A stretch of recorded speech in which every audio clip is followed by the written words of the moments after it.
Bienvenue sur ma chaîne Le Monde de la Science-Fiction. N'oubliez pas de liker et de vous abonner à la chaîne.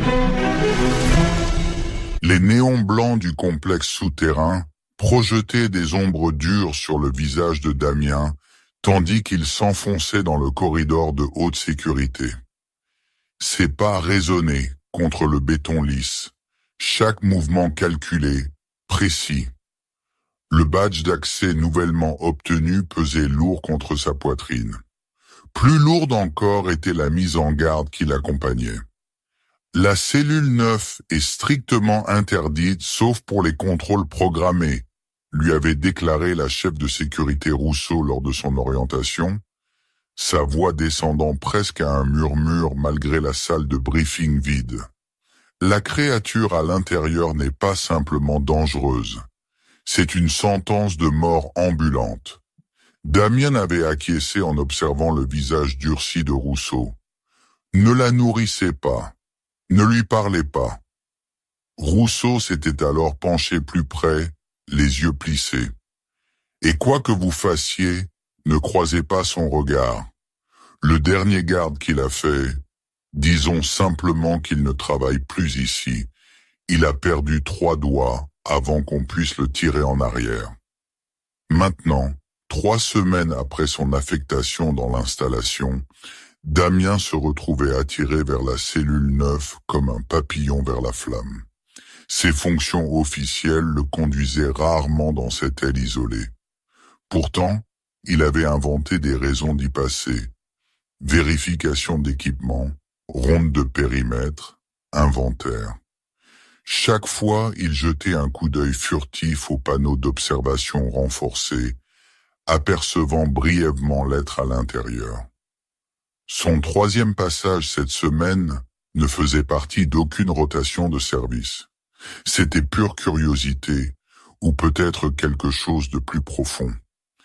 La créature, non, la femme, se corrigea-t-il mentalement, était assise recroquevillée dans le coin de sa cellule.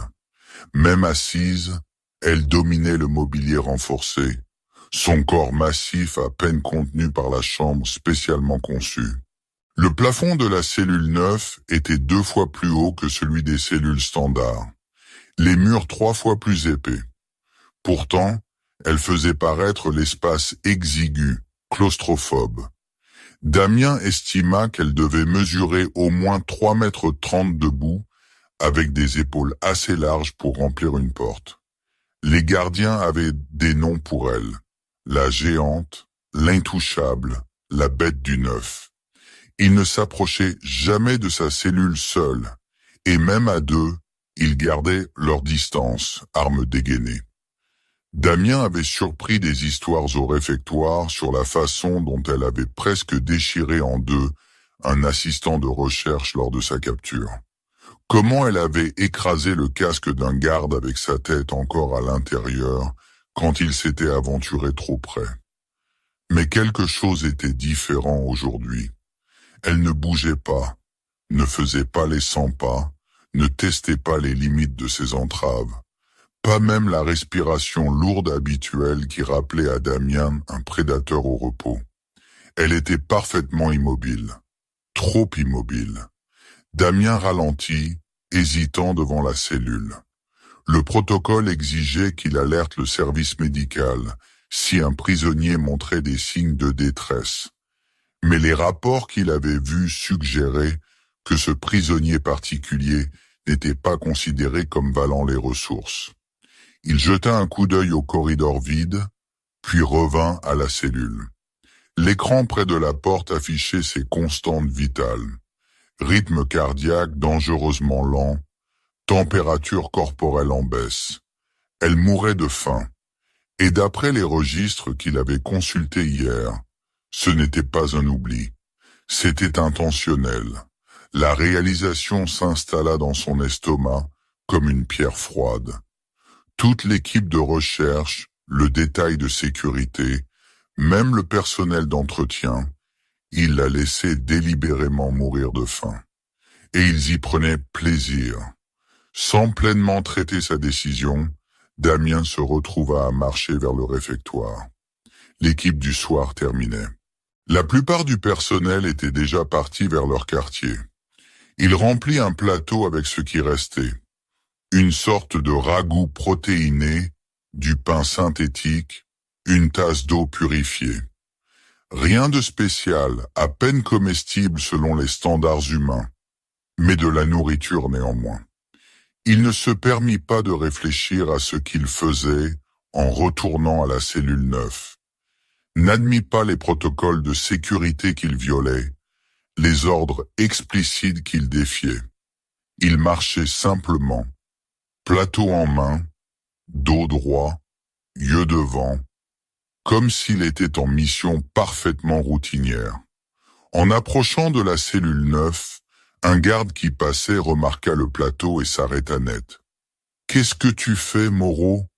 demanda le garde Bertrand, sa voix mêlant incrédulité et alarme. « Je nourris le prisonnier, » répondit Damien calmement.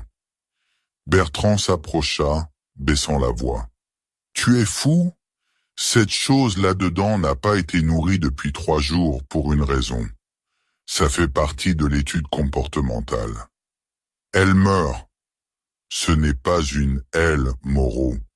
Et si ça meurt, c'est un cauchemar de moins dont on doit s'inquiéter. » Bertrand posa une main sur l'épaule de Damien. « Écoute, je comprends. Tu es nouveau, mais crois-moi, tu ne veux pas t'approcher de cette fente d'alimentation. Elle t'arrachera le bras avant que tu puisses cligner des yeux. » Damien soutint le regard de l'homme. « Je prends le risque. »« Tes funérailles, » marmonna Bertrand en reculant. « Ne dis pas que je ne t'ai pas prévenu. » La fente d'alimentation était assez simple. Une ouverture étroite renforcée au bas de la porte, conçue pour permettre au plateau de glisser sans compromettre la sécurité. Damien s'agenouilla, chaque mouvement observé par Bertrand, et maintenant 2 autres membres du personnel qui avaient interrompu leur tâche pour assister à ce qu'ils attendaient clairement être un spectacle sanglant. Le temps sembla ralentir tandis que Damien équilibrait soigneusement le plateau et le poussait à travers la fente. Tout le corridor devint silencieux, tous les yeux fixés sur ses mains exposées, alors qu'elle franchissait le seuil vers son domaine. Il gardait les yeux baissés, fixés sur la tâche, évitant délibérément de regarder dans la cellule. Mais alors, un murmure de mouvement, suivi d'un souffle d'air alors que quelque chose de massif changeait de position à l'intérieur. Les autres observateurs reculèrent instinctivement. Damien tint bon, les mains toujours étendues à travers la fente. Une ombre tomba sur ses doigts, énorme, étrangère. Puis vint le contact, la plus légère caresse de doigts bleus contre les siens, assez large pour engloutir toute sa main, avec une articulation supplémentaire dans chaque doigt.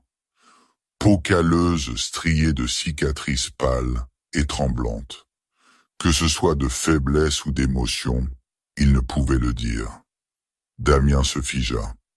L'instant s'étira entre eux, ses doigts toujours étendus à travers la fente, son contact toujours léger comme une plume contre sa peau, ni l'un ni l'autre ne bougeant, ni l'un ni l'autre ne respirant.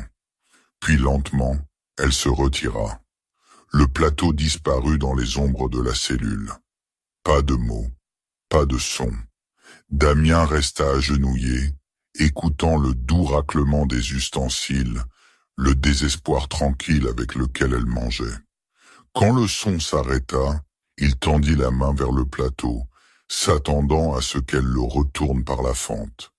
Au lieu de cela, il sentit ses doigts à nouveau, cette fois pressant quelque chose dans sa paume.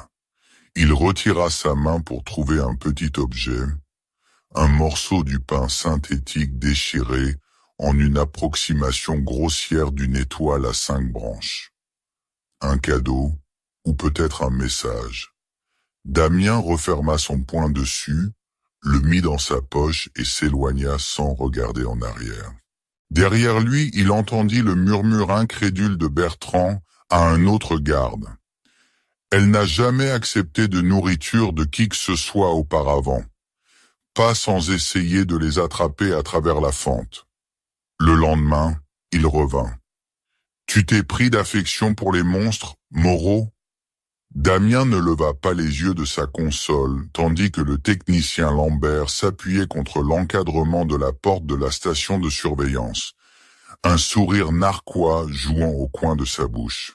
« Je fais juste mon travail », répondit Damien calmement, continuant à enregistrer les rapports de maintenance. « Bien sûr », ricana Lambert en s'approchant, baissant la voix.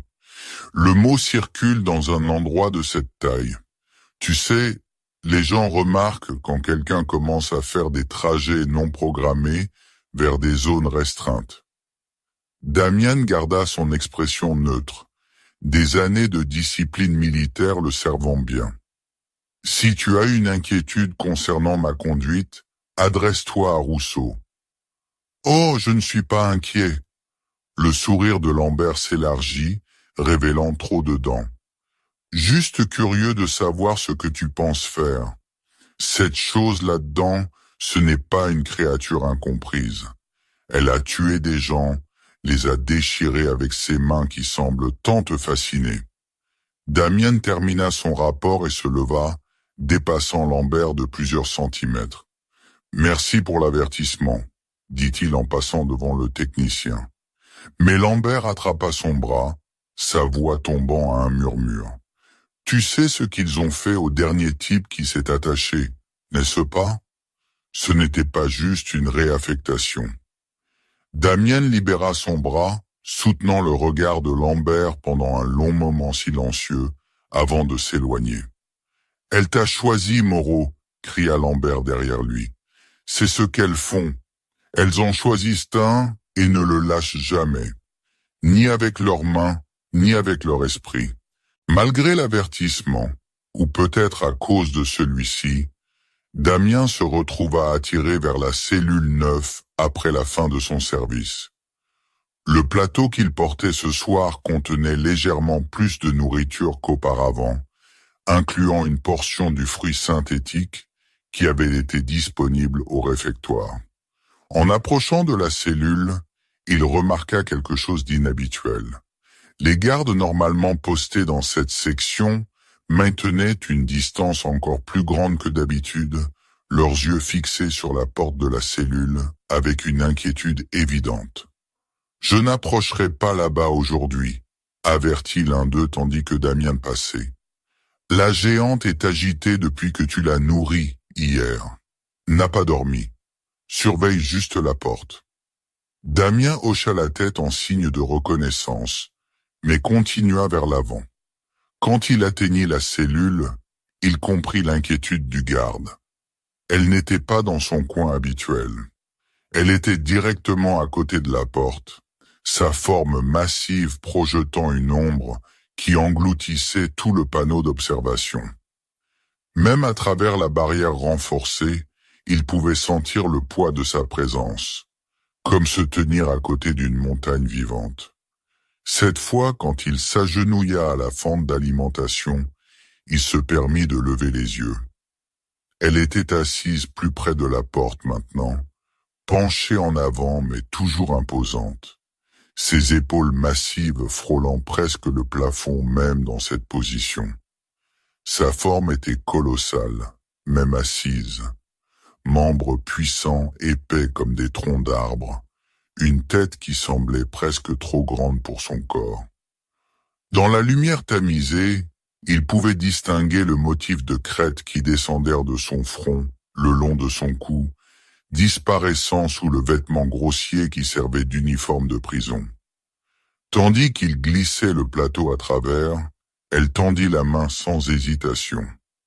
Mais cette fois, ses yeux rencontrèrent les siens. Ils étaient différents de tout ce qu'il avait jamais vu. Larges, en forme d'amande, avec des pupilles verticales comme celles d'un chat. Mais c'était leur couleur qui le surprit. Un ambre profond et lumineux qui semblait briller de l'intérieur. Damien sentit une secousse de quelque chose qui n'était pas tout à fait de la peur le traverser. C'était plutôt de la reconnaissance, comme si quelque chose d'ancien et de primal dans son ADN se souvenait de son espèce, se souvenait de ce que signifiait être regardé par ses yeux. Elle pencha légèrement la tête, l'étudiant avec la même intensité qu'il l'étudiait. Puis, à sa surprise, elle imita sa posture, s'agenouillant comme il était agenouillé, les mains positionnées exactement comme les siennes. Pas pour se moquer, pour apprendre. Elle prit le plateau mais ne commença pas immédiatement à manger. Au lieu de cela, elle attendit, l'observant, jusqu'à ce qu'il fasse un petit geste vers la nourriture. Seulement alors prit-elle l'ustensile, ses mouvements un miroir prudent de la façon dont elle devait avoir vu les humains manger. Ce qui frappa le plus Damien fut comment le plateau, conçu pour des proportions humaines, ressemblait à un jouet d'enfant dans ses mains massives. Pourtant, elle le manipulait avec une délicatesse extraordinaire, comme si elle avait peur de le casser. Derrière lui, il entendit un garde chuchoter à un autre. Elle n'a jamais attendu la permission auparavant. Elle attrape toujours juste la nourriture et se retire. Elle n'attend pas la permission, répondit l'autre. Elle l'observe. Elle l'étudie. Damien se demanda combien de temps elle avait été là, combien de son comportement était instinctif et combien était adaptation à la captivité. Les dossiers qu'il avait réussi à consulter étaient fortement censurés, révélant peu au-delà des données physiologiques de base et des protocoles de sécurité. Mais ses yeux racontaient une histoire différente. Ce n'étaient pas les yeux d'une bête sans cervelle. Ils brûlaient d'intelligence, de conscience, et de quelque chose qui n'était plus de la haine. Depuis les ombres du poste de surveillance de l'autre côté du couloir, le lieutenant Garneau observait l'interaction de Damien avec l'alien, les yeux plissés. Garneau était à l'installation depuis plus longtemps que la plupart, avait fait partie de l'équipe qui avait amené le spécimen. Il avait perdu des amis à cause de ses mains bleues, les avait regardés déchirer l'armure de combat comme du papier. Et maintenant ce nouveau venu, ce Moreau, la traitait comme un animal de compagnie, comme quelque chose digne de gentillesse. La vue fit monter la bile dans la gorge de Garneau. Ce n'était pas juste du dégoût. C'était quelque chose de plus profond, de plus personnel, quelque chose qui faisait serrer ses poings jusqu'à ce que ses jointures blanchissent. De la jalousie. Parce que malgré toutes ces années de service, malgré tous ces sacrifices, Garneau n'avait jamais reçu le genre d'attention que Moreau obtenait. Les chuchotements dans les quartiers, les regards spéculatifs du personnel de recherche, même l'intérêt particulier de Rousseau pour les rapports de l'homme, tout cela aurait dû être le sien. Il avait tout essayé pour faire progresser sa position ici, s'était porté volontaire pour les missions les plus dangereuses, avait passé des heures supplémentaires à étudier les données xénobiologiques, s'était rendu indispensable aux opérations. Pourtant voilà Moreau, à peine un mois dans son déploiement, déjà en train de faire des vagues, déjà remarqué. Alors que Damien s'éloignait de la cellule 9, Garneau se retira dans les ombres. Sa décision était prise. Si Moreau voulait enfreindre le protocole, très bien. Mais il y aurait des conséquences. Il s'en assurerait. Les jours se transformèrent en semaines. Les visites de Damien devinrent un rituel anticipé par tous les deux. Il commença à apporter de petits objets avec la nourriture. Un stylo à court d'encre, un bouton tombé de son uniforme, un bout de papier avec le logo de l'installation. Des choses insignifiantes, sans valeur pour quiconque d'autre. Mais elle traitait chacune comme un artefact précieux, les arrangeant en motifs soigneux sur le sol de sa cellule. Elle ne parlait jamais, mais elle communiquait d'autres façons, par des gestes, par les arrangements des objets qu'il lui apportait, par l'intensité de son regard. Le personnel remarqua, bien sûr. Des chuchotements suivaient Damien à travers les couloirs. Son habilitation de sécurité fut auditée 2 fois. Ce qui dérangeait le plus les autres n'était pas seulement ses visites, mais la façon dont l'alien massive, qui avait attaqué presque tous ceux qui s'approchaient auparavant, déplaçait maintenant son énorme masse de manière protectrice vers la fente d'alimentation chaque fois que Damien apparaissait. Comment elle surveillait le corridor à travers le panneau d'observation, son corps gigantesque tendu et alerte jusqu'à ce qu'il arrive. Comment elle positionnait son corps entre lui et tout autre personnel qui s'approchait pendant ses visites. Elle le protège, entendit-il dire un chercheur, comme s'il était son territoire maintenant. Ou son animal de compagnie, répondit un autre. Rousseau le convoqua pour une évaluation de routine qui ressemblait plus à un interrogatoire. Votre dossier indique une expérience préalable minimale avec des entités non terrestres, dit-elle en faisant défiler son dossier sur sa tablette. Pourtant, vous semblez remarquablement à l'aise autour du spécimen de la cellule 9. Je fais juste mon travail, madame, répondit Damien, le mensonge venant facilement maintenant avec la répétition. Rousseau leva les yeux, son expression illisible. Votre travail n'inclut pas de la nourrir avec des repas hors programme de vos propres rations. Damien ne dit rien, maintenant le contact visuel. Le déni serait inutile. Vous savez ce qu'elle a fait à l'équipe de recherche qui l'a amenée, n'est-ce pas? Continua Rousseau en posant sa tablette. 3 morts, 2 autres avec des blessures si graves qu'ils ne travailleront plus jamais sur le terrain. Avec tout le respect dû, madame, j'ai examiné ces rapports. Le spécimen se défendait après avoir été blessé pendant la capture. Se défendait. Rousseau répéta les mots lentement comme si elle goûtait quelque chose d'amer. C'est une interprétation intéressante des événements moraux. Elle se pencha en avant, baissant la voix. Les hauts responsables deviennent nerveux à propos de vos interactions. Certains suggèrent une réaffectation. D'autres ont des solutions plus permanentes à l'esprit. Damien sentit son pouce accélérer, mais garda son expression neutre. Me menacez-vous, madame? Je vous avertis.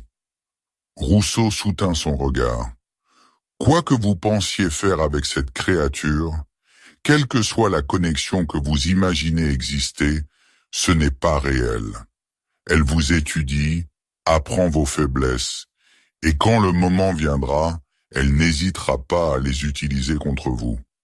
Alors que Damien était congédié et marchait vers la porte, Rousseau ajouta un dernier commentaire. Au fait, le lieutenant Garneau a soumis un rapport formel concernant votre conduite. Très détaillé, très préoccupé. Damien s'arrêta, sa main sur la porte. Garneau, répéta-t-il, se souvenant des regards froids du lieutenant au réfectoire, de la façon dont il avait fait un point d'éviter toute interaction directe malgré leurs fonctions qui se chevauchaient. Oui, il semble qu'il observe vos visites à la cellule 9 depuis un certain temps maintenant. Heures enregistrées, durées, objets apportés. Rousseau observa attentivement la réaction de Damien. Très minutieux. Damien ne dit rien, mais à l'intérieur les pièces se mirent en place. Les contrôles de sécurité accrus dans ces quartiers, la réaffectation de ces tâches vers des zones plus éloignées de l'aile de haute contention, l'isolement subtil des autres membres du personnel, tout l'œuvre de Garneau. Merci de m'avoir informé, madame, dit-il finalement, sa voix contrôlée. Ne me remerciez pas, Moreau. Surveillez vos arrières. Rousseau retourna à sa tablette, un congé clair. La conversation persista dans l'esprit de Damien tandis qu'il traversait les couloirs labyrinthiques de l'installation. Rousseau avait-elle raison? Projetait-il de l'humanité sur quelque chose de fondamentalement inhumain?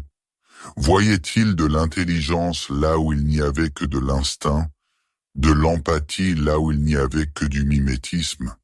Ses doutes s'estompèrent au moment où il arriva à la cellule 9 ce soir-là. Elle l'attendait comme toujours, sa forme colossale semblant moins menaçante maintenant, malgré sa taille. Il remarqua comment elle déplaçait son corps massif pour lui permettre une meilleure vue à travers le panneau. Comment elle arrangeait soigneusement les objets qu'il lui avait apportés en motifs précis. Mais ce soir, quelque chose était différent. Les objets qu'il lui avait apportés, le stylo, le bouton, les bouts de papier, avaient été arrangés sur le sol dans un motif qui ressemblait de manière indubitable à la disposition de l'installation. Une carte. Elle avait créé une carte. Et au centre, deux petits objets, un bouton bleu et un trombone rouge, placés côte à côte. Nous, réalisa Damien. Elle nous montre. Mais il y avait autre chose. Au bord de l'arrangement, séparé du motif principal, elle avait placé un badge de sécurité, pas le sien, mais similaire.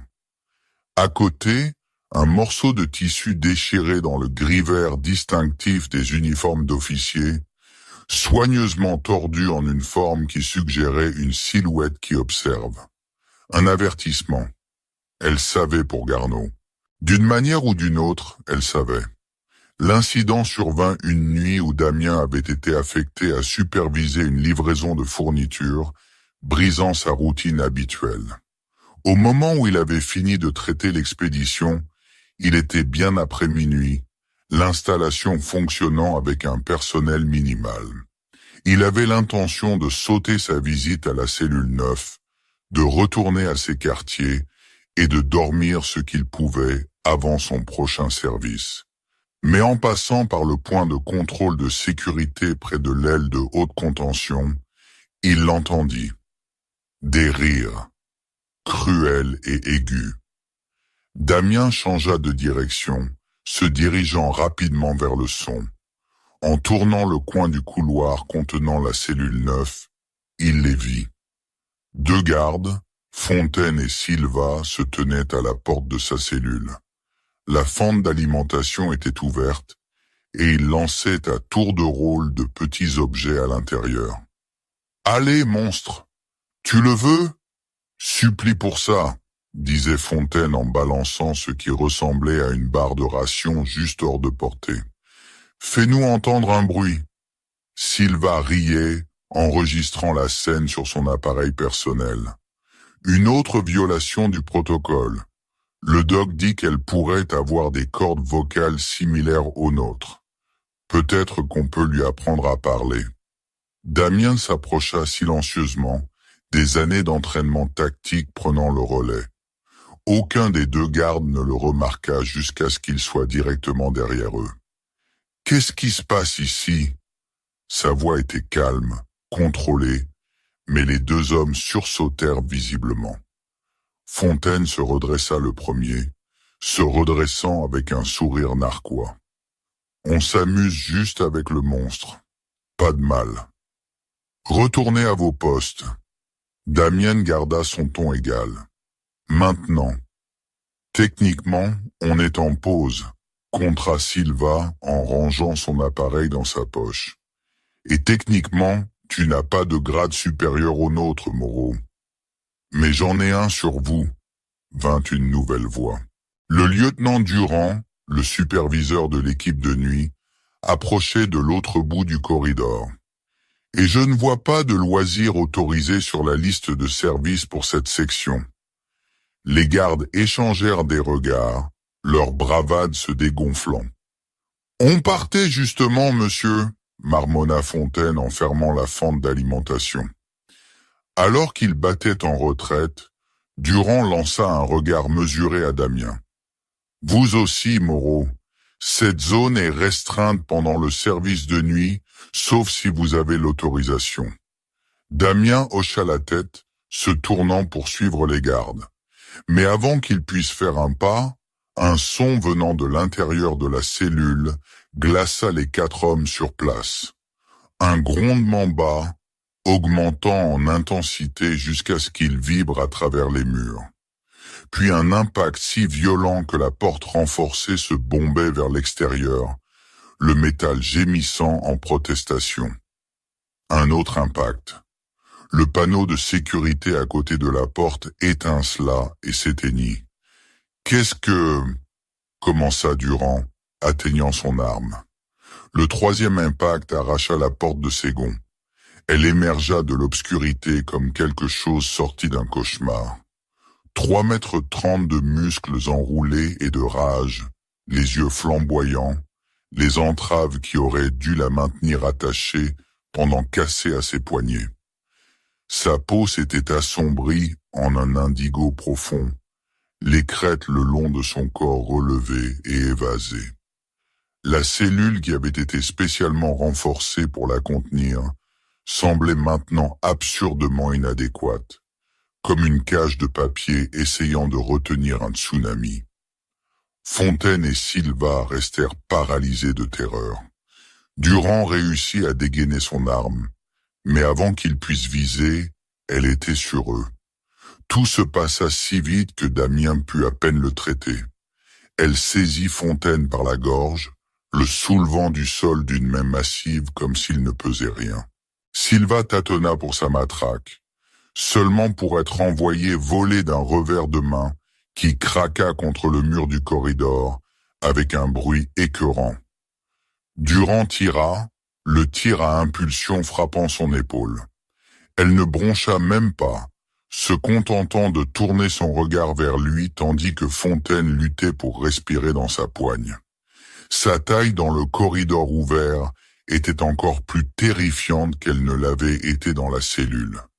Elle remplissait l'espace complètement, ses épaules frôlant presque les 2 murs, sa tête légèrement courbée sous le plafond. Damien savait qu'il devrait courir, appeler des renforts, faire n'importe quoi sauf ce qu'il fit ensuite. Il avança directement dans sa ligne de vision et parla.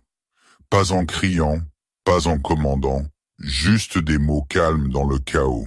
« Ce n'est pas toi. » Le monde sembla retenir son souffle. Son regard se verrouilla avec le sien, une reconnaissance vacillant derrière la rage. Pendant un moment, il pensa qu'elle écraserait Fontaine quand même, qu'elle les déchirerait tous dans sa fureur.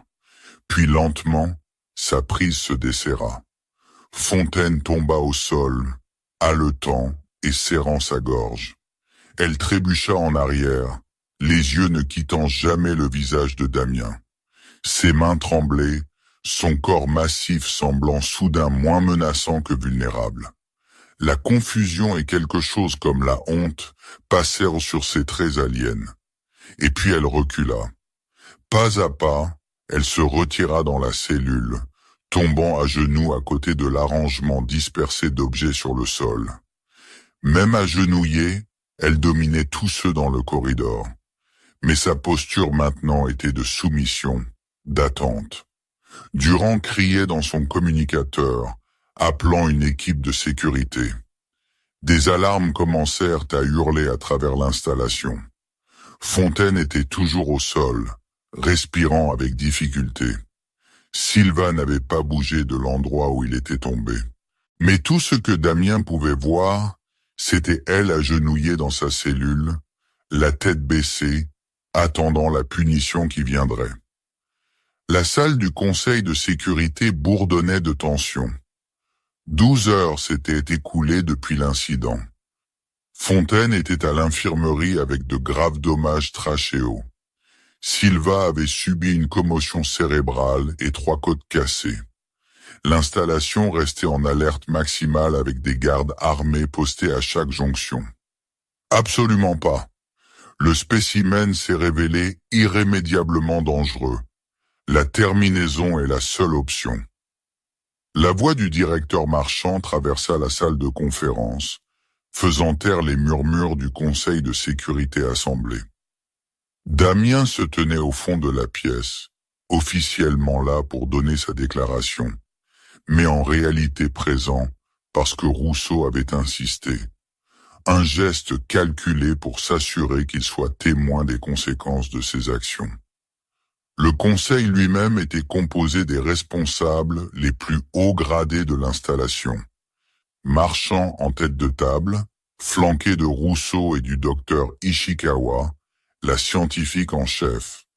Autour d'eux étaient assis les chefs de section, les coordinateurs de sécurité et un représentant holographique de l'autorité gouvernante, leurs visages délibérément obscurcis. « Avec respect, monsieur, » dit Damien, attirant tous les regards vers lui. La terminaison serait une erreur. L'expression de Marchand se durcit. « Vous dépassez les bornes, Moreau. » Le spécimen a réagi à une provocation, continua Damien en avançant. Fontaine et Silva l'a tourmenté, violant le protocole. J'en ai été témoin moi-même. Elle, répéta Marchand en levant les sourcils. Choix intéressant de pronom pour une créature qui a presque tué 2 de notre personnel. Une créature qui a fait preuve de retenue, contra Damien. Elle aurait pu tous nous tuer. Elle a choisi de ne pas le faire. Des murmures parcoururent à nouveau la pièce. Rousseau l'observait avec une expression illisible, ne soutenant ni ne condamnant. Depuis sa place à la table, le lieutenant Garneau se pencha en avant, les yeux brûlants d'un mépris à peine contenu. C'est précisément ce contre quoi j'ai mis en garde dans mes rapports. Moreau a développé un attachement malsain au spécimen. Il est compromis. La voix fine du docteur Ishikawa coupa à travers la tension. En fait, je trouve les observations de Moreau assez intéressantes d'un point de vue de recherche. Le spécimen semble avoir démontré une retenue remarquable compte tenu de ses capacités physiques. Ce n'est pas de la retenue, cracha Garneau. C'est du calcul. La chose est assez intelligente pour savoir que tuer tout le monde garantirait sa propre terminaison. Ou, intervint Rousseau, surprenant Damien par ce qui ressemblait presque à un soutien, elle a reconnu Moreau et lui a répondu. Cela suggère des capacités cognitives bien au-delà de ce que nous avons officiellement documenté. Ce qui la rend encore plus dangereuse, conclut Marchand. Elle n'est dangereuse que lorsqu'elle est traitée comme un animal, termina Damien, rencontrant le regard de Marchand directement. Garneau frappa du poing sur la table. Avec tout le respect dû, c'est absurde. Moreau n'a aucune intuition spéciale ici. C'est un agent de sécurité junior avec une formation xénobiologique minimale qui a développé une obsession pour le spécimen. J'ai documenté ses visites non autorisées, sa fourniture de contrebande, sa violation d'ordre direct. Ça suffit, lieutenant. Rousseau l'interrompit, son ton sec. Le visage de Garneau rougit de colère, mais il se tut, lançant à Damien un regard de pure haine. Le directeur étudia Damien pendant un long moment, puis un sourire froid se répandit sur son visage. Vous semblez très confiant dans cette évaluation, Moreau, très investi dans le bien-être de ce spécimen. Je crois au traitement éthique, monsieur, quelle que soit l'origine. Traitement éthique. Marchand hocha lentement la tête, puis se tourna vers l'équipe de sécurité. Videz la salle. Tout le monde sauf Moreau. Alors que les autres sortaient en file, jetant des regards curieux par-dessus leurs épaules, Damien maintint sa position, dos droit, expression neutre. Ce n'est que lorsque la porte se scella que Marchand s'approcha de lui, s'arrêtant inconfortablement près. « Vous voulez protéger cette créature ? Très bien. Mettons votre théorie à l'épreuve. » La voix de Marchand tomba presque à un murmure. « Que diriez-vous qu'on vous enferme avec elle ? Voyons combien de temps dure votre gentillesse quand vous partagez l'air avec quelque chose qui peut vous déchirer, membre par membre. Le pouls de Damien bondit, mais il garda son expression stable. Est-ce un ordre, monsieur? C'est une opportunité, répondit Marchand, son sourire s'élargissant. Prouvez que votre théorie est correcte et j'envisagerai des alternatives à la terminaison. Prouvez-vous tort et, eh bien, le problème se résout de lui-même, n'est-ce pas? Damien comprit. Ce n'était pas un test. C'était une exécution, juste avec un déni plausible. Si l'alien le tuait, Marchand aurait la justification pour une terminaison immédiate. Si elle ne le faisait pas, il trouverait une autre excuse. Mais c'était aussi la seule chance qu'elle avait. J'accepte, dit simplement Damien. Marchand cligna des yeux, ne s'attendant clairement pas à un accord aussi prompt. Vous comprenez les conditions? Pas d'armes, pas d'appareil de communication. Juste vous et elle, jusqu'à ce que je décide que le test est terminé. Je comprends. 1 heure plus tard, Damien se tenait devant la cellule 9, maintenant réparée avec une porte renforcée et des mesures de sécurité supplémentaires. 2 gardes armés le flanquaient, tandis que Marchand et Rousseau observaient depuis une distance sûre. Dernière chance de reconsidérer, dit doucement Rousseau tandis que l'un des gardes entrait le code d'accès. Damien secoua la tête. Tout ira bien. Votre confiance est soit admirable, soit délirante, répondit-elle. Mais il y avait quelque chose dans son ton qui n'était pas entièrement méprisant.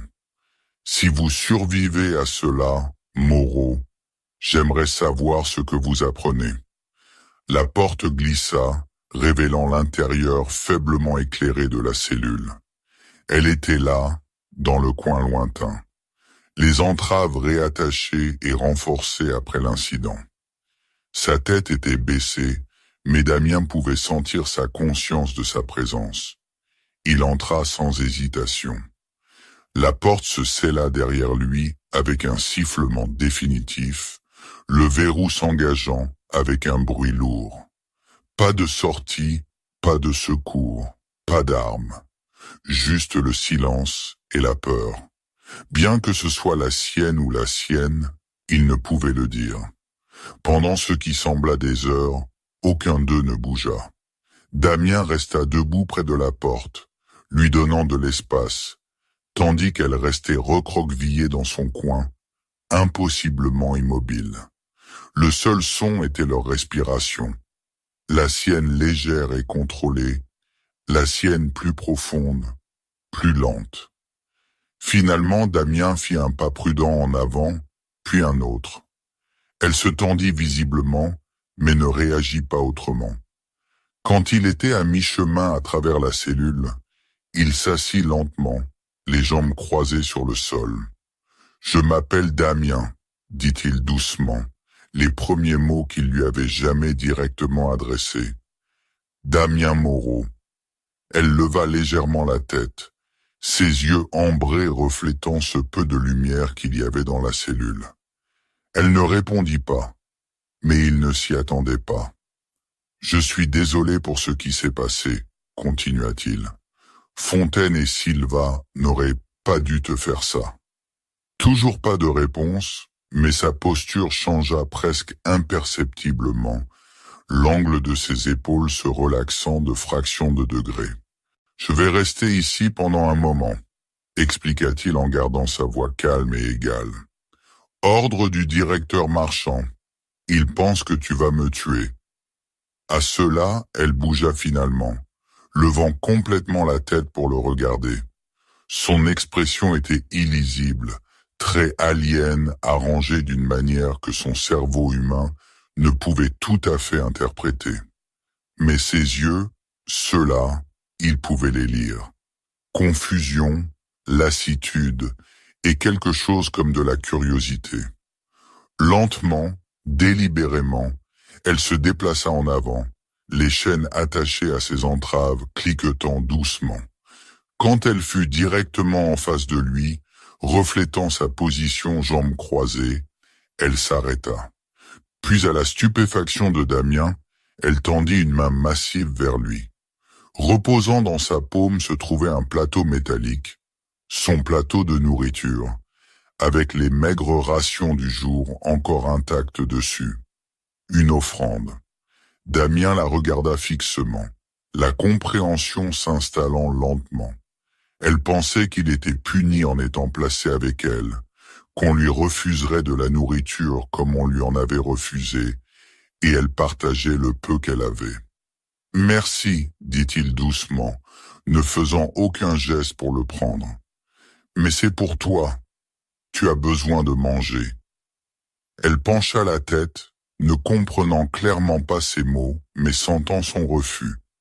Son front se plissa, et elle poussa le plateau plus près de lui, insistante. Damien réalisa que ce pouvait être un moment crucial pour établir la confiance.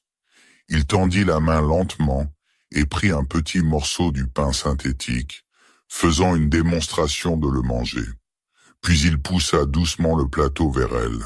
« Ensemble, dit-il en faisant un geste entre eux. Pendant un long moment, elle le fixa simplement. Puis avec des mouvements qui semblaient presque cérémoniels, elle cassa le pain restant en 2 moitiés exactes, lui en offrant une. Damien l'accepta d'un hochement de tête. Ils mangèrent en silence, s'observant à travers le petit espace qui les séparait.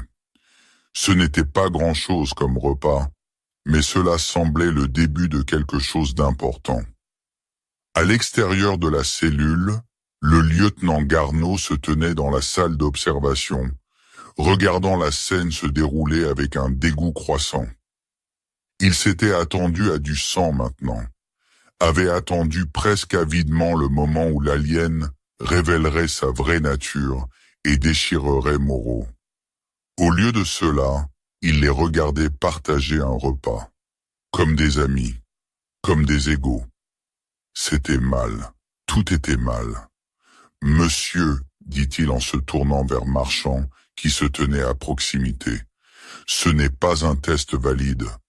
Moreau manipule clairement la situation. » L'expression de Marchand resta neutre. « Comment cela, lieutenant ?» Il l'a... Garneau gesticula vers l'écran, luttant pour articuler ce qui lui semblait si évident.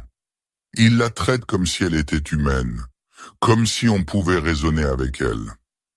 Et cela invalide le test, comment exactement ? Demanda Rousseau depuis sa position près de la porte.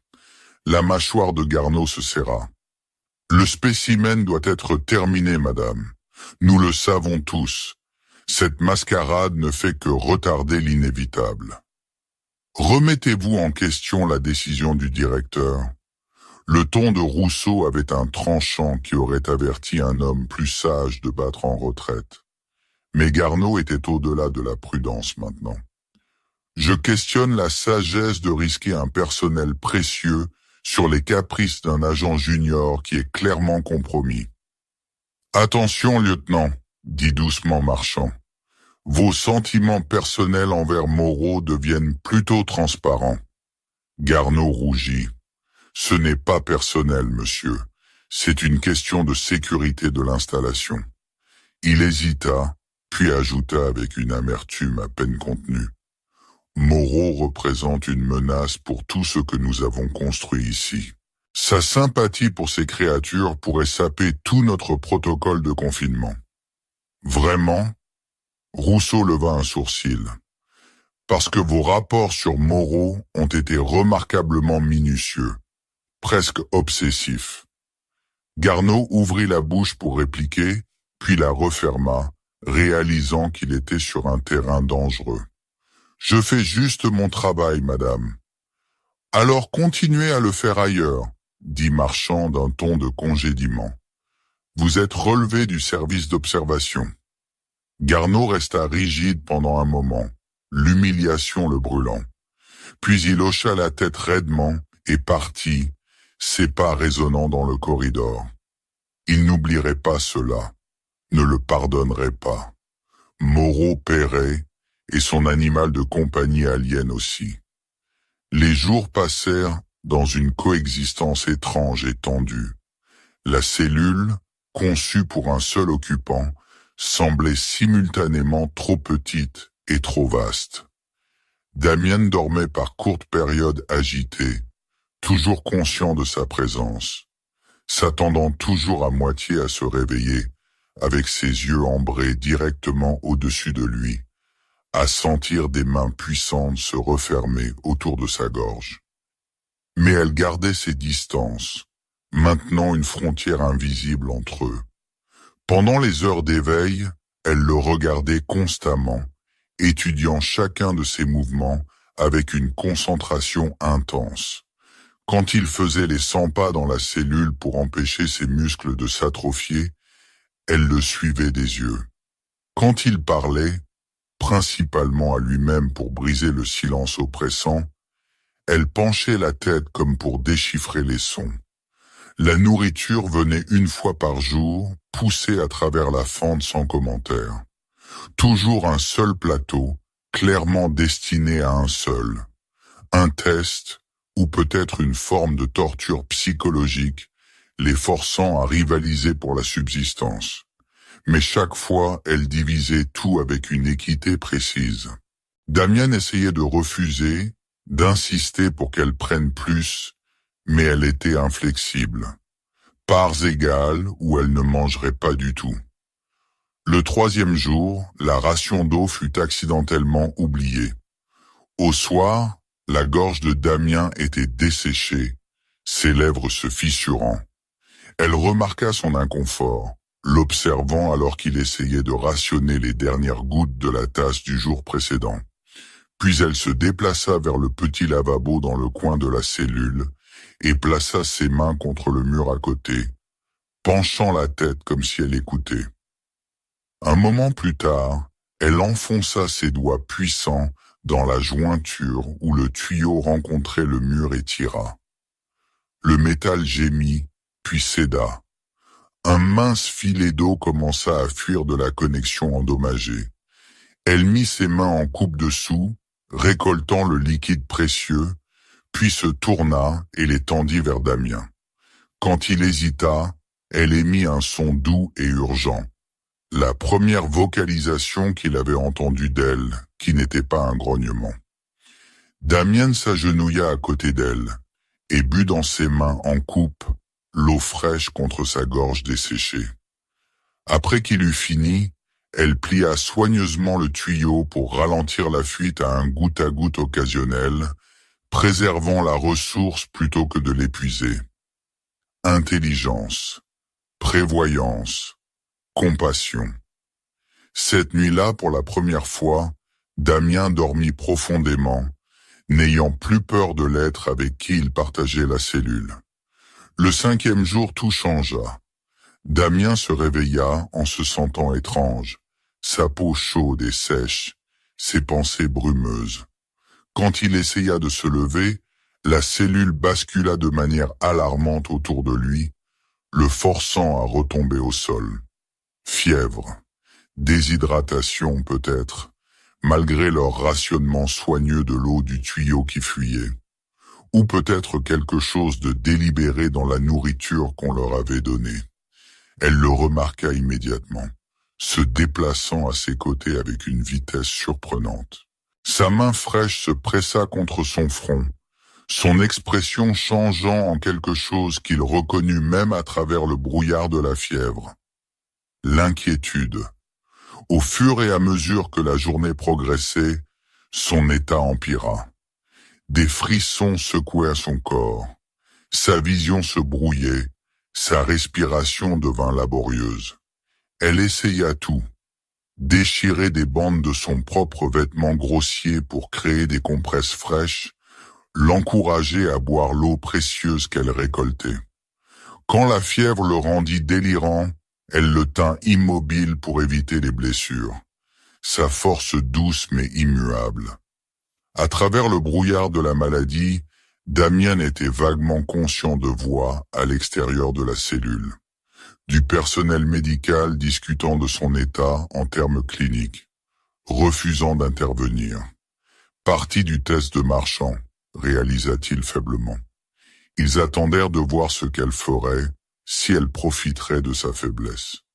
Au lieu de cela, elle s'occupa de lui avec une concentration obsessionnelle, ignorant la maigre nourriture quand elle arriva, utilisant l'eau uniquement pour refroidir sa fièvre. Au soir, Damien glissait dans et hors de la conscience, son corps s'arrêtant à cause de la déshydratation et de la maladie qui l'avait saisi. Dans un moment de clarté, il leva les yeux vers elle, voyant la frustration et la peur dans ses yeux aliens. « C'est bon, » murmura-t-il, sa voix un râle sec. « Pas ta faute. » Elle émit un son bas en réponse, quelque chose entre un grognement et un gémissement. Puis avec une décision soudaine, elle se déplaça vers la porte de la cellule et commença à la déchirer. Le métal renforcé qui avait été conçu pour contenir toute sa force céda sous son assaut désespéré. Des alarmes hurlèrent à travers l'installation. Des lumières d'urgence rouges baignèrent le corridor, au-delà de cramoisis. Elle se retourna vers Damien, rassemblant sa forme inerte dans ses bras avec une douceur surprenante. Ses mains massives, chacune assez grande pour engloutir toute sa tête, le bercèrent contre sa poitrine comme s'il était fait de verre. Puis elle franchit la porte ruinée et entra dans le chaos. Des gardes convergèrent des deux directions, armes levées. Elle se pencha de manière protectrice au-dessus de Damien, son corps énorme créant un bouclier vivant autour de sa forme beaucoup plus petite. Sa taille dans les corridors ouverts était stupéfiante. Elle devait se plier presque en deux pour naviguer dans les espaces conçus pour les humains. Pourtant, elle se déplaçait avec une grâce et une vitesse surprenantes. Elle ne recula pas. Au lieu de cela, elle avança, son intention claire, lui obtenir une attention médicale quel qu'en soit le coût pour elle-même. Le premier tir paralysant la frappa en plein dans la poitrine. Elle trébucha, mais ne tomba pas. Le deuxième frappa son épaule, puis un troisième. Toujours elle avançait, Damien serré contre elle. Les gardes passèrent aux matraques alors qu'elle atteignait leur ligne, abattant les matraques électriques sur son dos, ses jambes, ses bras. Elle rugit de douleur mais ne relâcha pas son fardeau. Continua juste à avancer, un pas agonisant à la fois vers l'infirmerie, à l'extrémité lointaine du complexe. À travers sa conscience défaillante, Damien sentit les impacts alors qu'il la frappait, sentit ses muscles se tendre à chaque coup. Du sang bleu, épais et visqueux, gouttait sur son visage de ses blessures. Pourtant, elle continuait à le porter, absorbant chaque coup, prenant chaque tir paralysant.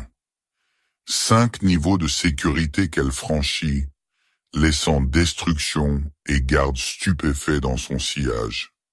Pas de sa violence, mais de sa détermination imparable. Quand ils atteignirent finalement les portes extérieures de l'infirmerie, elle s'effondra à genoux, le tenant toujours de manière protectrice. Son corps massif frissonna d'épuisement et de douleur. Les gardes les entourèrent, armes braquées sur sa tête. Même agenouillée et blessée, elle les dominait tous, sa taille énorme faisant paraître les humains armés comme des enfants en comparaison. Mais elle les ignora tous, se concentrant uniquement sur Damien, alors que ses yeux papillonnaient une dernière fois. Elle le regarda et d'une voix rauque d'inutilisation mais parfaitement claire, prononça ses premiers mots pour lui, « Vis ». Puis elle le déposa doucement au seuil de l'infirmerie et leva les mains en signe de reddition. Damien se réveilla dans le blanc stérile de l'unité médicale. Le bip régulier de l'équipement de surveillance fut sa première conscience. Son corps se sentait vidé, ses pensées ralenties par les médicaments. Alors que sa vision se clarifiait, il devint conscient d'une silhouette assise à côté de son lit. Rousseau, son expression inhabituellement sombre. Bon retour, dit-elle simplement. Vous avez été inconscient pendant près de 30 heures. Damien essaya de parler, trouva sa gorge trop sèche, accepta l'eau qu'elle offrait. Où est-elle? Demanda-t-il quand il put former des mots. Le visage de Rousseau resta neutre. Contenue pour l'instant. Est-elle blessée? Elle a pris 17 tirs paralysants et de multiples coups de matraque. Assez pour tuer la plupart des espèces que nous avons rencontrées. Une pause. Elle guérit plus vite que notre équipe médicale ne le pensait possible. Damien ferma brièvement les yeux de soulagement. Et Marchand? Furieux, embarrassé. Votre ami alien a franchi 5 niveaux de sécurité en vous portant. Les images ont été vues par tous dans l'installation. Rousseau se pencha légèrement en avant. Elle n'a blessé personne, Moreau. Pas même ceux qui essayaient activement de l'arrêter. Elle a juste continué à avancer vers le médical, comme si elle savait exactement où aller. Elle est intelligente, dit Damien. Plus que quiconque ici ne veut l'admettre. Clairement. Rousseau l'étudia pendant un moment. Marchand veut la faire terminer. Prétend qu'elle s'est révélée trop dangereuse pour être contenue. Damien lutta pour s'asseoir. Elle m'a sauvé la vie. Je sais. Rousseau leva une main pour le faire taire. La décision a été retardée, en attente d'examen par les autorités supérieures. J'ai besoin de la voir. Vous n'êtes pas en état. S'il vous plaît. Quelque chose dans son ton dut l'atteindre, parce qu'après un long moment, Rousseau hocha la tête. Quand vous serez stable, pas avant. Une autre chose, ajouta-t-elle, son expression devenant grave. Le lieutenant Garneau a été problématique depuis l'incident. Son antagonisme envers vous s'est escaladé en quelque chose de préoccupant. Il a été temporairement relevé de ses fonctions, mais soyez prudents. Les hommes comme ça lâchent rarement prise d'une rancune. Rousseau partit peu après, et Damien redériva vers le sommeil, son corps récupérant toujours de la fièvre et de la déshydratation. L'infirmerie était calme, l'équipe de nuit opérant avec un personnel minimal, alors que le cycle diurne de l'installation se terminait. Ce fut le doux sifflement de la porte qui le réveilla. Les yeux de Damien s'ouvrirent sur la semi-obscurité. L'infirmerie n'était éclairée que par la lueur de l'équipement de surveillance et l'éclairage d'urgence. Une ombre bougeait près de l'entrée. Haute, silhouette d'uniforme reconnaissable même dans la lumière tamisée. Garneau. Damien resta immobile, contrôlant sa respiration, observant à travers des yeux à peine ouverts, alors que le lieutenant s'approchait de son lit. Il y avait quelque chose de mal dans ses mouvements. Trop fluide, trop prudent. Ce n'était pas une visite officielle. Garneau s'arrêta au pied du lit, vérifiant quelque chose sur l'affichage médical. Puis, avec un soin délibéré, il sortit quelque chose de sa poche. Un petit dispositif cylindrique que Damien ne pouvait identifier dans l'obscurité. « Tu te crois si spécial », murmura Garneau, sa voix à peine audible. Le chuchoteur alien, le héros qui a survécu. Il se déplaça vers le support de perfusion à côté du lit de Damien, examinant la poche de médicaments avec un détachement clinique.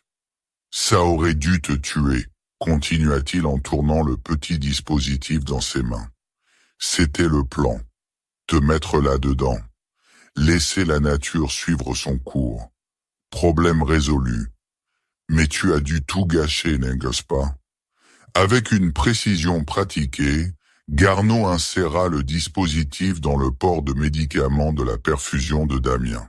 « Ça ressemblera à une réaction au traitement, » dit-il en ajustant quelque chose sur le dispositif. « Malheureux, mais pas suspect. Ça arrive parfois avec les médicaments qu'ils te donnent pour la fièvre. Dépression respiratoire, arrêt cardiaque, toutes des complications très standards. L'esprit de Damien s'emballa. Son corps était encore faible, ses réactions ralenties par les médicaments. Le bouton d'appel était à portée de main, mais Garneau le verrait bouger pour l'atteindre. Et même s'il réussissait à l'appuyer, l'aide prendrait de précieuses secondes à arriver. Des secondes qu'il n'aurait peut-être pas une fois que ce qui était dans ce dispositif entrerait dans son sang. Garneau recula, observant la ligne de perfusion avec une satisfaction froide. Rien de personnel. Enfin, peut-être un peu personnel. Un sourire sans humour tordit ses traits. Mais surtout, c'est pour le bien commun. Toi et cette chose, vous êtes une responsabilité, une menace pour tout ce que nous avons construit ici. Damien vit sa chance. Avec une poussée soudaine de force désespérée, il arracha la perfusion de son bras et se jeta sur Garneau. Le lieutenant trébucha en arrière, surpris par l'attaque, mais se reprit rapidement, attrapant la gorge de Damien à deux mains. « J'essayais d'être miséricordieux », siffla Garneau en resserrant sa prise. « Rapide, sans douleur. Mais ça marche aussi. » Damien lutta pour respirer. Son corps affaibli le trahissant alors qu'il griffait les mains de Garneau. Des points noirs dansaient au bord de sa vision. Il allait perdre conscience bientôt. Avec un dernier effort, la main de Damien trouva le plateau métallique d'instruments médicaux à côté du lit. Il le balança aveuglément, le connectant avec le côté de la tête de Garneau avec un craquement satisfaisant. La prise du lieutenant se desserra juste assez pour que Damien se libère, haletant pour l'air. L'agitation avait finalement déclenché les capteurs de l'infirmerie. Des alarmes retentirent et les lumières principales s'allumèrent, baignant la scène de fluorescence dure. Garneau se redressa, du sang coulant d'une entaille au-dessus de sa tempe. Ses yeux se dirigèrent vers la porte où la sécurité apparaîtrait d'une seconde à l'autre. En un mouvement fluide, il sortit son arme de service, la pointant sur la poitrine de Damien. « J'ai essayé de faire ça discrètement », dit-il, sa voix étrangement calme. « Personne n'aurait remis ça en question. Juste une autre victime de ta rencontre avec l'alien. Maintenant, regarde ce que tu as fait. » Damien regarda fixement le canon de l'arme, trop faible pour bouger, trop têtu pour supplier. « Vas-y », réussit-il à dire, sa voix rauque de l'assaut de Garneau. « Prouve que j'ai raison sur qui est le vrai monstre dans cette installation. » Le doigt de Garneau se resserra sur la gâchette, puis se figea alors que les portes sifflaient en s'ouvrant. Rousseau se tenait dans l'entrée, sa propre arme pointée sur le dos de Garneau. « Lieutenant !» dit-elle, sa voix comme de la glace. « Baissez votre arme. » Pendant un terrible moment, Damien pensa que Garneau tirerait quand même, pourrait décider de terminer sa mission quelles qu'en soient les conséquences. Mais alors, lentement, le lieutenant baissa son arme. « Il m'a attaqué !» dit Garneau en adoptant un ton de professionnalisme blessé. Délirant de la fièvre, je me défendais. « Avec un dispositif d'injection létale ?» demanda Rousseau en désignant le cylindre maintenant accroché à la ligne de perfusion jetée. « Choix de défense intéressant. » L'expression de Garneau se durcit alors qu'il réalisait que le jeu était terminé. « Vous ne comprenez pas ce qui se passe ici, » dit-il en regardant entre Rousseau et Damien. « Cette chose le change, l'influence d'une manière ou d'une autre. Il est compromis. Ils le sont tous les deux. » Rousseau fit signe à l'équipe de sécurité qui s'était alignée derrière elle. « Lieutenant Garneau, vous êtes en état d'arrestation pour tentative de meurtre de personnel de l'installation. » Alors qu'il se déplaçait pour le maîtriser, elle ajouta « Et pour information, Le seul compromis ici, c'est vous. » Alors qu'ils emmenaient au garnot, ses yeux se verrouillèrent une dernière fois avec ceux de Damien. Il n'y avait pas de remords là, pas de reconnaissance d'avoir mal agi, seulement une certitude froide. « Ça aurait dû te tuer », dit à nouveau Garneau, sa voix portant à travers l'infirmerie. « Et quand ça le fera finalement, souviens-toi que j'ai essayé de t'avertir. » Ce fut un autre jour avant que Damien soit jugé assez fort pour quitter son lit, et même alors seulement dans un fauteuil roulant, un aide-soignant assigné pour le pousser. Sa destination n'était pas la cellule 9. Celle-ci avait été déclassée après les dommages, mais une nouvelle salle de détention dans l'aile de haute sécurité. En approchant, Damien pouvait voir les précautions supplémentaires qui avaient été prises. Double porte, champ de barrière amélioré, au moins 6 gardes armés postés dans le corridor. Excessif, pensa-t-il. Ou peut-être pas, étant donné ce qu'elle s'était révélée capable de faire. 2 des gardes se tendirent visiblement, alors que Damien approchait, leurs mains se déplaçant pour reposer sur leurs armes. La nouvelle de la tentative de Garneau sur sa vie s'était répandue à travers l'installation comme un feu de forêt, avec des rumeurs sur sa connexion avec l'alien. Certains croyaient les affirmations de Garneau selon lesquelles Damien avait été d'une manière ou d'une autre compromis ou influencé par le spécimen. D'autres le voyaient simplement comme un traître à sa propre espèce. « 10 minutes, » dit Rousseau, les ayant rejoints pour le transfert. « C'est tout ce que je peux autoriser. » Damien hocha la tête en signe de compréhension alors que le premier ensemble de portes glissait. L'aide-soignant le poussa à travers, puis battit en retraite, le laissant seul alors que les portes se scellaient derrière lui. Devant se trouvait la seconde barrière, transparente mais renforcée, lui permettant de voir dans la salle de détention au-delà. Elle était là, agenouillée au centre de l'espace nu. De lourdes entraves encerclaient ses poignets, chevilles et coudes, connectés au sol par des chaînes qui permettaient un mouvement minimal. Son corps portait l'évidence de son épreuve. Des ecchymoses sombres sur sa peau visible, des lacérations à moitié guéries sur ses bras et son visage. Mais c'était la posture qui frappa le plus profondément Damien. Tête baissée, épaules affaissées, vaincue d'une manière qu'elle ne l'avait pas été même pendant sa famine. La barrière intérieure se dissout à son approche, une désactivation temporaire. Elle leva les yeux au son, ses yeux ambrés s'écarquillant à sa vue. Pendant un moment, aucun des deux ne bougea. Puis Damien se força à se lever du fauteuil roulant, ses jambes tremblantes mais déterminées. Un pas, puis un autre, fermant la distance entre eux. Elle le regarda approcher, son regard se déplaçant sur lui comme pour vérifier les blessures, s'attardant sur le bracelet médical autour de son poignet, la pâleur de sa peau. « Tu es vivant », dit-elle, sa voix toujours rauque mais plus forte qu'auparavant. Damien hocha la tête, s'agenouillant soigneusement devant elle pour qu'il soit au niveau des yeux. « Grâce à toi. »« Ils me tueront pour ça », déclara-t-elle sans peur ni regret. « Juste la certitude. »« Non, » dit fermement Damien. « Je ne les laisserai pas faire. » Un son lui échappa qui aurait pu être un rire, court et dur. « Tu ne peux pas les arrêter. Personne ne le peut. »« Pourquoi l'as-tu fait ?» demanda Damien. « Tu aurais pu t'échapper.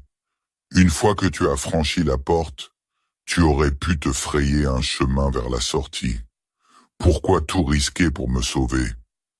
Elle le regarda pendant un long moment, ses yeux aliens transmettant d'une manière ou d'une autre des émotions que son cerveau humain pouvait interpréter. « Tu m'as nourri, » dit-elle finalement, les mots lents et délibérés. « Quand je mourais de faim, quand personne ne me voyait comme autre chose qu'un monstre. » Ses grandes mains s'ouvrirent, puis se refermèrent. Maintenant je ne peux pas te laisser mourir de faim. La simplicité de cela, la compréhension fondamentale interespèce de la dette et de la gratitude frappa Damien jusqu'au cœur. Du sang maculait le sol autour d'eux. Son sang, toujours suintant de blessures qui ne s'étaient pas complètement refermées. Le lourd collier autour de son cou avait écorché sa peau à vif. Pourtant, elle était agenouillée devant lui, non pas avec du ressentiment, mais avec une dignité étrange. Le collier lui-même était un dispositif cruel, plus sophistiqué que les simples entraves sur ses poignets et chevilles. Il encerclait complètement sa gorge, une bande de métal noir incrustée de circuits de contrôle. De petites lumières pulsaient le long de sa surface, surveillant les signes vitaux, suivant les mouvements, prêtes à délivrer de la douleur à la pression d'un bouton de télécommande. Damien regarda les gardes visibles à travers la barrière, les caméras surveillant chacun de leurs mouvements. Puis délibérément, il tendit la main vers le collier autour de son cou. Ses yeux s'écarquillèrent d'alarme. « Non, souffla-t-elle, ils te tueront. »« Qu'ils essaient, » répondit Damien en trouvant le mécanisme de verrouillage. Il nécessitait une clé, bien sûr, une clé qu'il n'avait pas. Mais alors que ses doigts exploraient le dispositif, il découvrit quelque chose que l'équipe de sécurité avait négligé. Le collier, conçu pour une créature de sa taille, était ajustable. Et le mécanisme d'ajustement, lorsqu'il était manipulé correctement, créait juste assez de mou. Avec un clic doux, le collier se libéra dans ses mains. Son poids le surprit, plusieurs kilos de technologie avancée et de métal renforcé conçu non seulement pour contenir, mais pour subjuguer, pour rappeler constamment au porteur sa captivité, son impuissance. Elle regardait, sans souffle, alors qu'il tenait la lourde entrave dans ses mains. Autour d'eux, des alarmes commencèrent à sonner. Des lumières rouges clignotaient à l'extérieur de la salle de détention. Des gardes criaient, des armes se chargeaient. Elle le regardait, totalement immobile, son regard ne quittant jamais son visage. Puis lentement, elle leva la main et toucha son cou nu, ses doigts traçant la peau à vif où le collier avait été. Un geste si humain dans son émerveillement, dans son incrédulité face à la liberté retrouvée. Pendant un long moment, aucun ne parla. Puis avec des mouvements délibérés et précis, elle tendit la main et prit le collier de ses mains. Damien se tendit, ne comprenant pas d'abord. Elle tint le dispositif entre eux, l'étudiant, le tournant dans ses grandes mains bleues. Puis avec une douceur dévastatrice, elle le plaça dans ses paumes et referma ses doigts autour et attendit. La signification était indubitable. Le choix était le sien. Il pouvait replacer le collier autour de son cou, retourner à la sécurité de la société humaine, au confort du familier. Il pouvait se dire qu'il avait fait ce qu'il pouvait, montrer quelle gentillesse était possible dans les contraintes du système, où il pouvait vraiment la libérer, accepter les conséquences de ce choix, quelles qu'elles soient. À l'extérieur, l'équipe de sécurité se préparait à faire irruption dans la pièce. Il pouvait entendre Rousseau crier des ordres, le gémissement des armes se mettant sous tension. Le temps s'épuisait. Damien regarda le collier dans ses mains, puis son visage.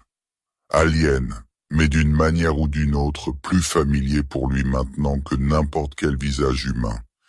Dans ses yeux, il ne vit ni supplication, ni exigence. Juste une acceptation tranquille de ce qu'il choisirait. Le collier semblait impossiblement lourd dans ses mains, son poids semblant croître à chaque seconde qui passait.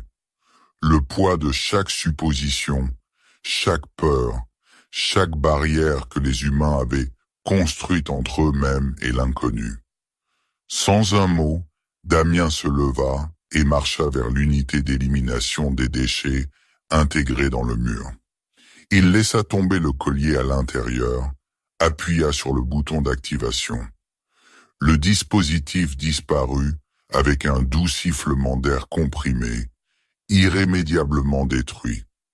Quand il se retourna vers elle, elle était debout aussi, sa pleine hauteur impressionnante même avec les chaînes liant toujours ses membres. Debout droit, elle était une montagne vivante. 3,30 m de peau bleue et de puissance. Sa tête touchant presque le plafond de la salle de détention, ses épaules plus larges que celles d'aucun humain ne pourrait jamais l'être. Mais c'était l'expression sur son visage qui lui coupa le souffle. Quelque chose au-delà de la gratitude, au-delà du soulagement. La reconnaissance d'un être sensible à un autre. « Intrusion en cours !» cria une voix du corridor. Pas l'un des gardes réguliers, mais un ton familier, rempli de haine qui glaça le sang de Damien. Garneau. D'une manière ou d'une autre, il s'était échappé de sa garde. Le flux de sécurité sur le mur vacilla, montrant le chaos dans le corridor à l'extérieur. Garneau avait maîtrisé ses escortes pendant le transfert, avait pris une arme. Maintenant il se forçait un chemin vers la salle de détention, son visage un masque de détermination fanatique. « Code de contournement Tango 91 Kappa », criait-il dans le panneau de sécurité. « Protocole de terminaison d'urgence ». Le système répondit avec des klaxons d'avertissement. Sur le flux, Damien pouvait voir des boucliers blindés commencer à descendre autour de la salle de détention. La mesure de confinement finale de l'installation. Une fois scellée, la pièce pouvait être inondée de gaz létal ou dépressurisée entièrement. Un système de secours destiné au scénario du pire. Un scénario que Garneau était déterminé à créer. « Il initie une purge », dit Damien en se tournant vers elle. « Nous avons moins de 30 secondes. » Elle regarda le moniteur, puis les entraves restantes sur ses poignets et chevilles. Avec un grognement d'effort, elle se tendit contre elle. Le métal gémit mais tint. « Ensemble », dit Damien en se déplaçant à ses côtés. Il attrapa l'une des entraves, tirant de toutes les forces qui lui restaient. Elle fit de même, leur effort combiné faisant finalement céder le métal avec un craquement aigu. Un membre libre, puis un autre. Le temps s'écoulait. Sur le moniteur, il pouvait que voir Garneau se frayant un chemin à travers l'équipe de sécurité qui avait répondu aux alarmes. Rousseau parmi eux, essayant d'arrêter le contournement, mais il avait l'avantage de la surprise et du désespoir. 10 secondes jusqu'à la purge, annonça le système automatisé. Ils avaient libéré 3 membres. Une entrave de cheville restait, sa construction renforcée se révélant obstinée, même face à sa force. « Va », lui dit-elle en poussant Damien vers la sortie. « Il y a du temps pour toi. » Damien secoua la tête, tirant toujours sur l'entrave finale. « Pas sans toi. 5 secondes jusqu'à la purge. » Avec un rugissement de défi, elle donna une dernière traction formidable. L'entrave se déchira, emportant un morceau du sol avec elle. Purge initiée. Alors que l'équipe de sécurité franchissait la porte extérieure, alors que Rousseau criait son nom en avertissement, Damien fit un pas vers la femme alien et tendit sa main. Elle la prit sans hésitation, ses doigts bleus, assez massifs pour engloutir toute sa main, s'entrelaçant avec ses doigts roses. Puis elle le tira près d'elle, son corps énorme le protégeant alors que les alarmes hurlaient autour d'eux. « Tu m'as nourri », dit-elle, sa voix basse et résonnante dans le chaos. « Maintenant tu es à moi. Quoi qu'il arrive ensuite, ils y feraient des faces ensemble.